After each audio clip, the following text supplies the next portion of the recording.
What is the purpose of fasting?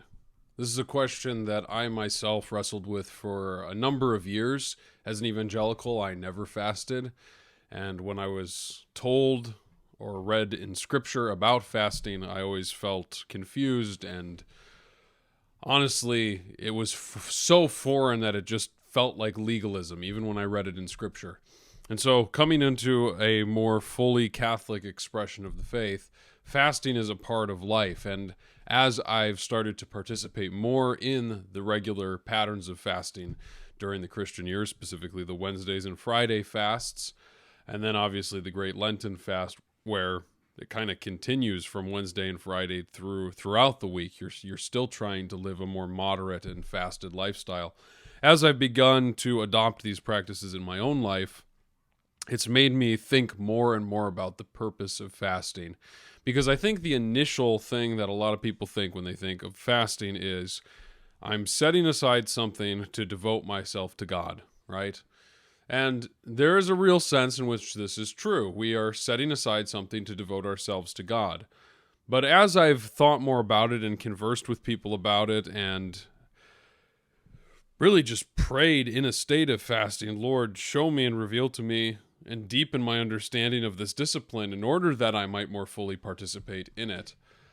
I've come to the conclusion that the primary reason for fasting is not just so that we're putting something aside to devote ourselves fully to the Lord, though that is kind of the all-encompassing reality, but it's mostly to put everything into its proper place so that we can acknowledge all things as the gifts that they are.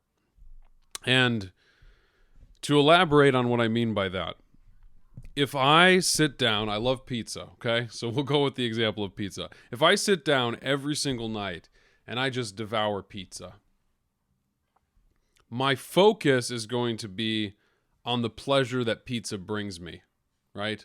I'm going to be focused on the flavors, I'm going to be focused on the pizza, and the pizza will become my idol.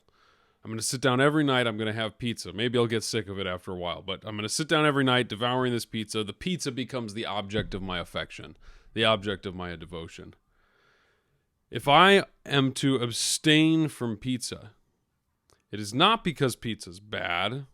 It's not because I shouldn't eat it, but it's in order that it's put in its proper place so that when I do find myself in a particular season of feasting where I can sit down and eat something like pizza, the rest of my time through fasting has oriented me to actually appreciate the gift that pizza is by not primarily focusing on the pizza, but focusing on the gift giver.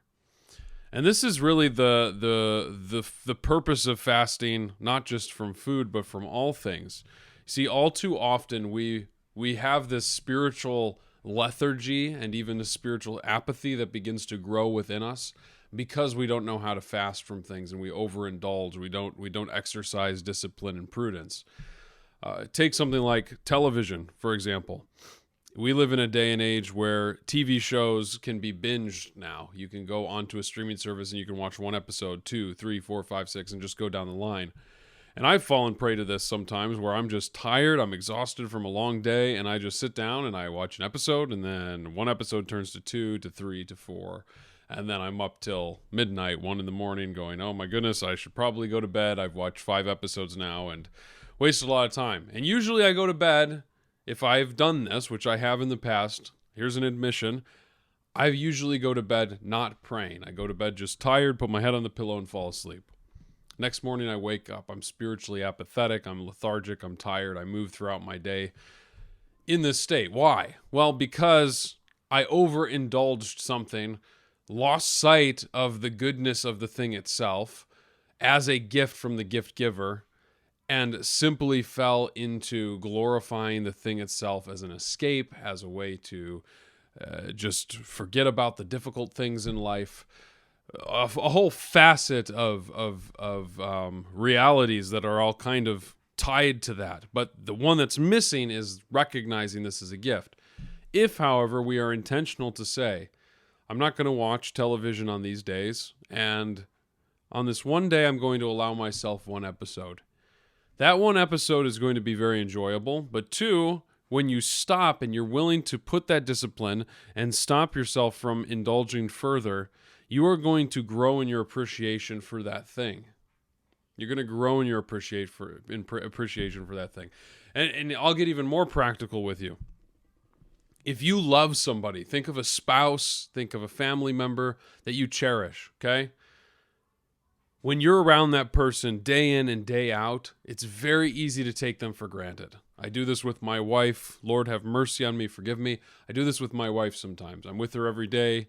And sometimes it's just like, yeah, this is normal. This is the way life is. But if my wife goes on a trip or I go on a trip and we're separated for a week, for 2 weeks, I all of a sudden start to grow in my awareness of the gift that she is.